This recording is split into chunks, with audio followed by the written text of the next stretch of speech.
Olá pessoal da mentoria, então estamos dando continuidade à temática do planejamento. Aquela temática que eu disse anteriormente é extremamente ampla e com uma pluralidade muito grande de autores. Eu senti a necessidade de fazer aqui uma inserção. Deveríamos, nesse segundo momento, entrarmos no tema de número 2, 1.1, veja ali no cantinho, no lado esquerdo da sua tela, 1.1, processo de planejamento, concepções, foi o que estudamos no encontro passado.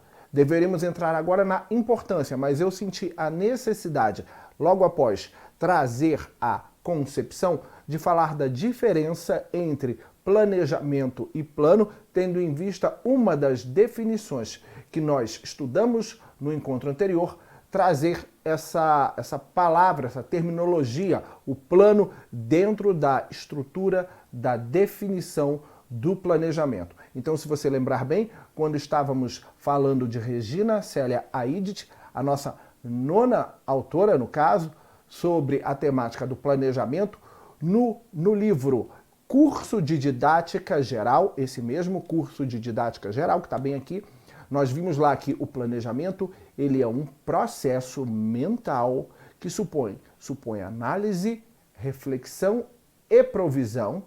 Guarde essas palavras do vocabulário da autora: análise, reflexão e provisão. O plano é o resultado do planejamento. Então vimos aí na definição de Aidit a definição de plano, na verdade a apresentação da palavra plano, e eu senti a necessidade nesse momento de falar um pouco sobre a ideia do plano e deixar clara a diferença entre, como você pode ver aqui, planejamento e plano.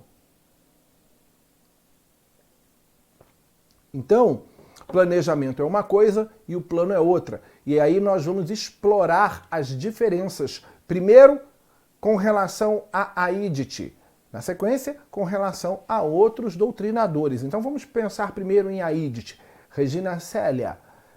Na coluna mais à sua esquerda, você vai ver que o planejamento é um processo mental que pressupõe análise, reflexão e provisão. Já o plano é o resultado do planejamento.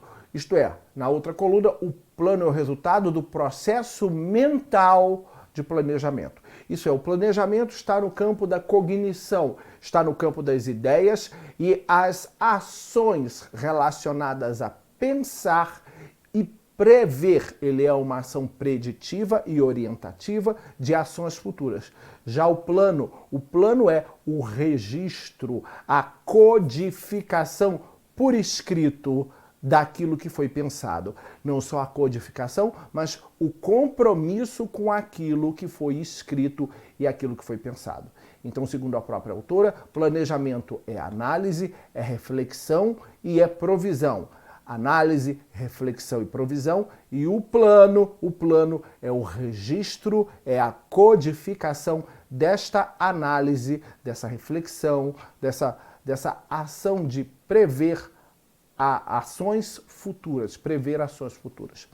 Na sequência, podemos nos remeter também a Celso Vasconcelos, que também vai estabelecer diferenças entre planejamento e plano. Na coluna mais à sua esquerda, temos características do planejamento segundo Celso Vasconcelos. Entre elas, o planejamento, como você pode ver, é um processo contínuo e dinâmico. O planejamento é um processo de reflexão para uma decisão. É necessário pôr em prática. Essa é uma característica do planejamento. Não adianta nada eu planejar se eu não pego aquilo que eu planejei e transformei em ação. E transformo em ação. Transformo em ação prática. Necessidade de acompanhamento. Sim, o planejamento deve ser acompanhado periodicamente e, inclusive, vamos falar disso depois, avaliado, para ver o quanto desse planejamento de fato se tornou execuível. E o planejamento ele é uma ação permanente, ele é uma ação constante. Ela não deve ser uma ação, o planejamento não deve ser uma ação eventual, que acontece uma vez a cada começo do ano. Não, estamos sempre planejando e replanejando em maior ou menor nível. Perfeito? Já o plano é o produto, como você pode ver aí no número 1 da coluna do plano, o produto da reflexão e tomada de decisão. Isso é o documento escrito.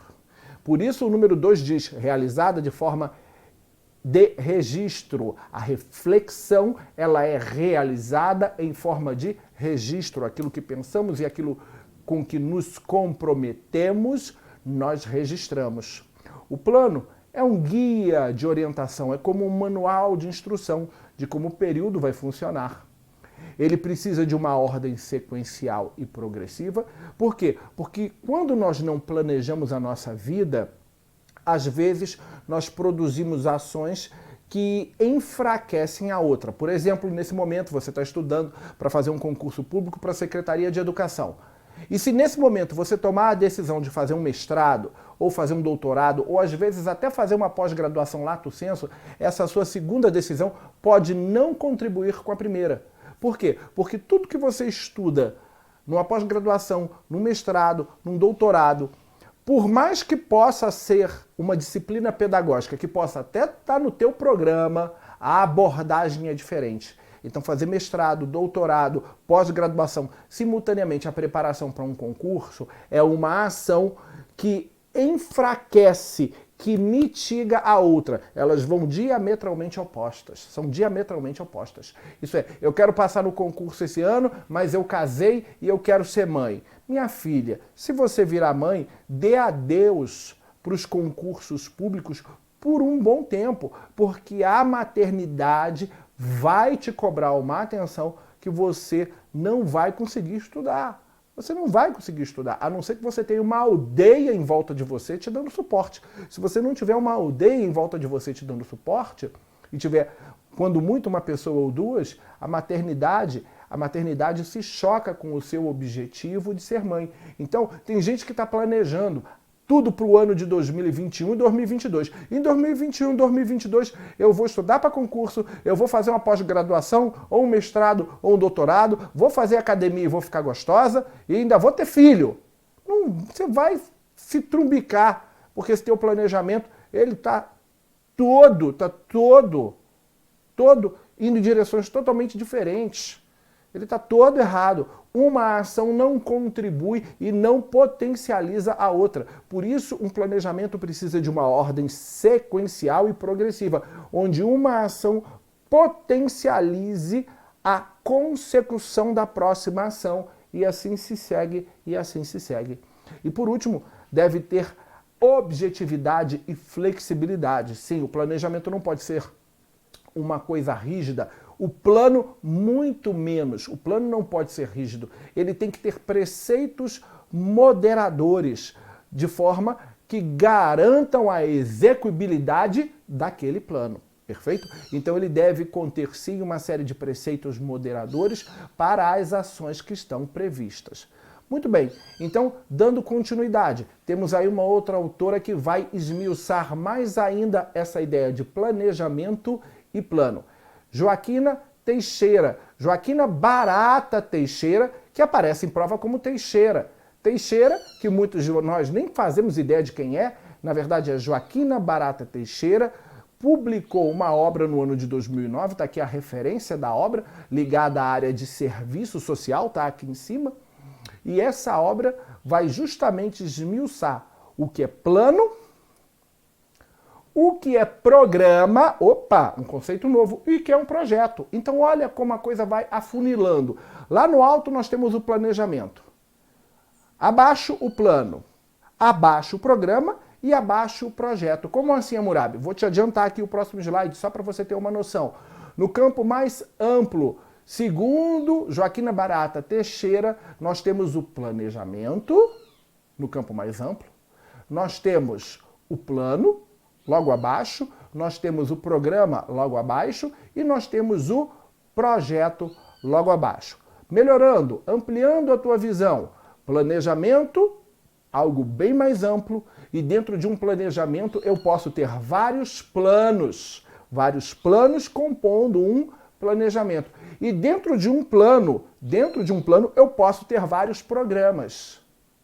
E dentro de um programa eu posso ter vários projetos, porque a coisa vai afunilando em nível de detalhamento. Então o planejamento é algo muito amplo, O plano é o registro desse planejamento e dentro de um plano eu posso ter vários programas e dentro de um programa eu posso ter vários projetos. Então vamos retomar aqui o que Teixeira vai nos ensinar, principalmente com relação a programa e projeto, porque bem ou mal do plano você já tem uma noção. Então vamos ver primeiro as características do plano, segundo Teixeira, depois do programa e depois do projeto. Já estão aí na tela. Do plano, número 1, documento mais abrangente, geral, políticas, estratégias e diretrizes. Veja, o plano, como eu já disse, ele é um documento. 2, contém. Contém o que, Hammurabi? Contém estudos, contém análises situacionais ou diagnósticos necessários. Necessários à identificação dos pontos a serem atacados. Não gosto muito desse termo não, mas enfim, dos pontos a serem atacados. E por último, nas características do plano, segundo Teixeira, traça os objetivos gerais, metas e estratégias. Isso é muito bom para uma prova, tá? Essa parte final, onde nós temos o plano traçando objetivos gerais, metas e estratégias. Isso é perfeito para uma prova de concurso público. Objetivos gerais, metas e estratégias. Encontramos isso aonde? No planejamento, no plano, no programa, no projeto? Encontramos objetivos gerais, metas e estratégias no plano. Na sequência, na coluna intermediária, as características de um programa. O que é um programa? É um conjunto de projetos. Eu tenho vários projetos. Quando somo todos eles, criei um programa. Resultados que permitem alcançar um objetivo maior. O plano atua em menor nível de abrangência, o programa, perdão, atua em menor nível de abrangência que um plano. Ele tem um menor detalhamento que um projeto, mas ele tem mais detalhamento que um plano, porque ele está ali numa posição intermediária. Isso é, ele é um aprofundamento do plano, mas ele não é tão detalhado quanto o projeto. Então, no número 5, aprofundamento do plano. 6, detalhamento por setor. Então, um programa, ele detalha as atividades desempenhadas por um setor. Já projetos detalham atividades de divisões, de pequenas divisões dentro do setor. O setor é uma área mais abrangente. Esse setor tem dentro dele várias divisões. As divisões têm projetos, tá? E o setor tem programa. O setor tem programa, as divisões que compõem o setor terão projetos, tá? Setorização do plano, justamente porque ele é dividido por setores, e ele consiste também em um documento, o programa é um documento que indica um conjunto de projetos.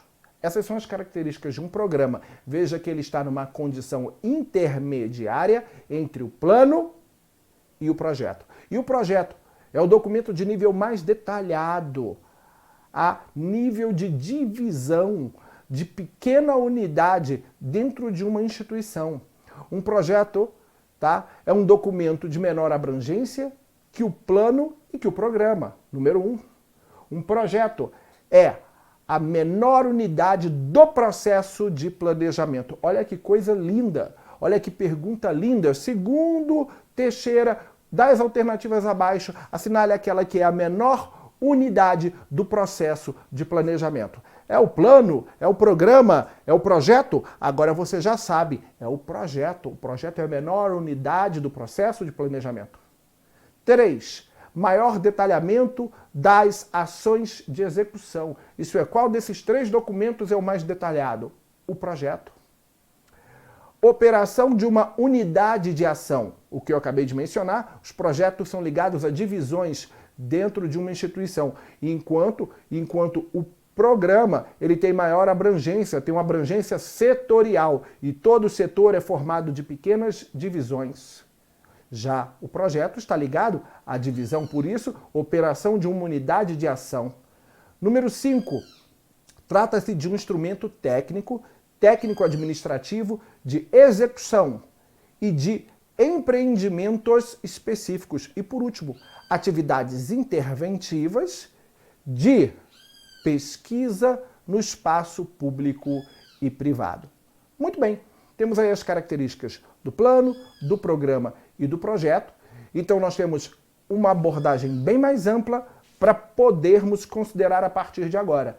Nós já sabemos o que é planejamento, já sabemos o que é um plano, já sabemos o que é um programa e já sabemos o que é um projeto. E temos que tomar muito cuidado com isso para fins de prova de concurso público. Perfeito? Cuidado com todas essas definições. Dando continuidade, vamos seguir. Eu não sei se vocês estão escutando esse Bem TV aí no final, bem longe aí de fundo, tá pi, pi, pi. Olha, ele tá bem aqui na porta. Que Bem TV danado, fica berrando. Ai, desculpem. É porque aqui é uma área rural, apesar de estar dentro de um estúdio, a porta está aberta, os passarinhos ficam berrando ali fora e o som vem aqui dentro e entra na nossa aula. Então, planejamento, no sentido mais amplo, plano, programa, projeto. Perfeito? Bem, entendendo isso, chegamos ao finalzinho dessa curta intervenção antes de passarmos para o tópico número 2. Um grande abraço e até o próximo encontro da nossa mentoria. Ah, passarinho do mal, ele me paga.